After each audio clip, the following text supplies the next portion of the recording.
किया गया है। हम मुजरिम को छोड़ेंगे नहीं, चाहे वो हमारी औलाद ही में से क्यों ना हो। ये कैसी बातें कर रहे हैं आप?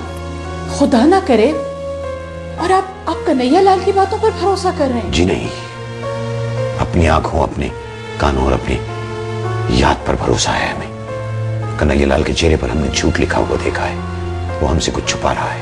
खुदा का वास्ता सफदर साहब, गड़े मुर्दे मत उखाड़े। इन सब बातों से हमारे शाहिद मियां वापस नहीं आ सकते।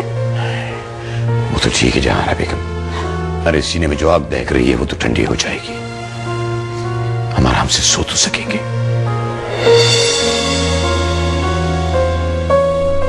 सलमान, बाबा जान ने फैसला कर लिया है कि अलीना की शादी वहीद से नहीं साहिबा, अलीना की शादी शारिक के साथ होगी।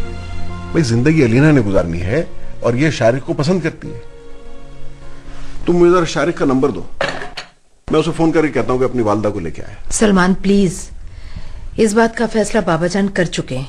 मैं कब कह रहा हूँ कि बाबा जान फैसला न करें, लेकिन उन्हें फैसला अलीना की मर्जी के मुताबिक करना होगा। अलीना बेटा, मैं शारिक से मिलना चाहता हूँ। शारिक शैला को ट्यूशन पढ़ाने आता है, आज तो नहीं कल शाम को तुम्हारी उससे मुलाकात हो सकती है।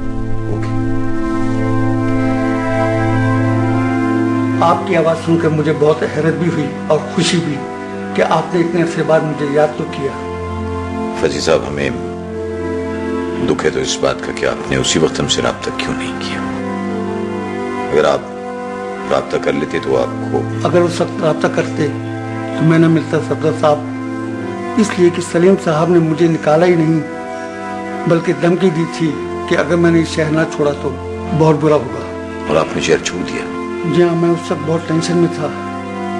मेरे बेटे को गुर्दे की तकलीफ थी, उसका इलाज जरूरी था, लेकिन सलीम साहब के निकालने की वजह से मैं उसका इलाज ना कर सका और वो मर गया। आपको खुद मुझसे राब्ता कर लेना चाहिए था। कैसे करता सफदर साहब? उन्होंने जो शोकास नोटिस मुझे भेजा था उस पर आपके साइन थे और जिस हुक्म के तहत उन्होंने मुझे निकाला था उस नोटिस पर भी आपके साइन थे। मैंने वो पर्ची बहुत संभाल के रखी सफदर साहब, जो मुझे एहसास दिलाती है कि मेरे बेटे की मौत का सबब वही हुक्मनामा है। फजी साहब, यकीन कीजिए, हम खुदा की कसम खाते हैं कि हमने ऐसा कोई हुक्मनामा जारी नहीं किया था। आप नोटिस में दीजिए। छोड़ें, अब तो हमारे आंसू भी खुश्क हो गए। जिस गबन के इल्जाम में सलीम साहब ने मुझे निकाला था, अगर मैंने ऐसा किया होता तो मैं अपने बेटे का इलाज जरूर करा लेता, उसे यूं ही नहीं खो देता। फसी साहब,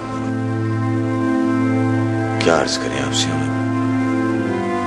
देखिए, एक गलती तो हमसे हुई कि हम अपने बेटे शाहिद की मौत के गम में डूब गए। दूसरी गलती आपकी थी, ये आप कम से कम हमसे राब्ता तो करते, और कुछ नहीं तो सिर्फ ये पूछने ही के लिए फोन कर लेते कि हमने ऐसा क्यों किया।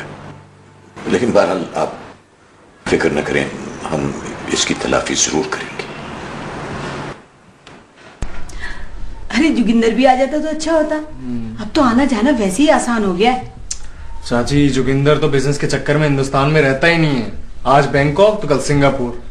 सर अपनी सगाई वगाई की भी फिक्र नहीं है। तभी तो माँ जी ने कहा तेरी सगाई कर देती हूँ, और मैं मान गई। उसी का इंतजार करता रहता तो बूढ़ा हो जाता मैं। अरे ईशा, तेरे नन्ना जी नहीं आ रहे? नहीं माँ जी, सुबह में उन्होंने कचौड़ी और आलू की भुजिया खा ली थी, अब रात को ही कुछ खाएंगे। आज अमर खाना खा ले। चाची पता है मैं इतनी जल्दी क्यों आ गया? होली आ रही है ना, यहाँ तुम लोगों के साथ मनाऊंगा। अच्छा किया जो आ गया। वैसे तो यहाँ अपने लोग बहुत कम है, लेकिन बाबा जान वाले बड़ा ही साथ देते हैं। सारी लड़कियां बालियां आ जाती हैं, और अब की तो तू भी है ना, बड़ी ही रौनक लगेगी। ईशा, तुमने खा रही हो? नहीं, बस मन नहीं कर रहा। खा बेटा।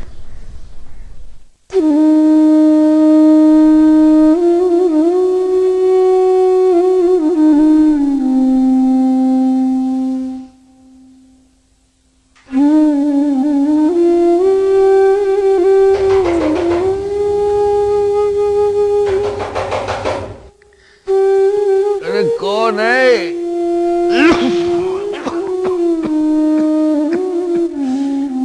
अरे इस दरवाजे से तो अफजल खान आया करता था, वो तो रहा नहीं, तो अब क्या खुद आ गए हो? मुझे भी मार दोगे उसी की तरह? अरे मार दो मुझे भी। खोल रहा हूं मैं अपनी मौत का दरवाजा।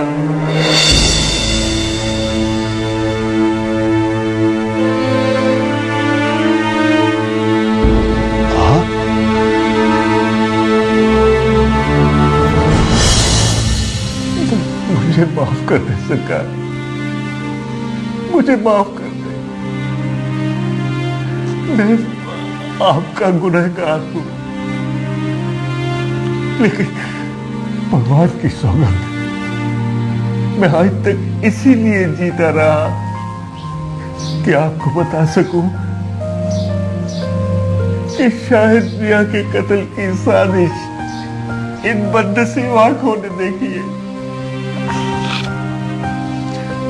कन्हैया लाल, तुमने हकीकत हमसे छिपाकर हम पर बहुत जुल्म किया है। कैसे बता देते साहब, कैसे बता देते? एक कयामत तो आप पहले झेल चुके थे, दूसरी कयामत कैसे झेलते? अगर हमें पता होता कि कातिल हमारे ही खानदान से, तो क्या कर लेते आप? बेटा तो खोया था, बेटी का घर भी उजाड़ देते आप। इसकी हमें कोई परवाह नहीं है कन्हैया लाल। जिस आदमी ने कोई जुर्म किया हो उसे उसको सजा तो मिलती ही है ना। बस मालिक, बस अब मैं चैन से मर सकूंगा। मैंने नमक का हक अदा कर दिया। मैं तो अपनी बेटी और नवासी की जिंदगी की खातिर चुप था, लेकिन अब नहीं, अब नहीं। अब आप इस कमजोर को जो भी सजा देना चाहे मुझे मंजूर है मालिक, मुझे मंजूर। बस मालिक, बस। हौसला, यही तो वक्त है हौसला दिखाने।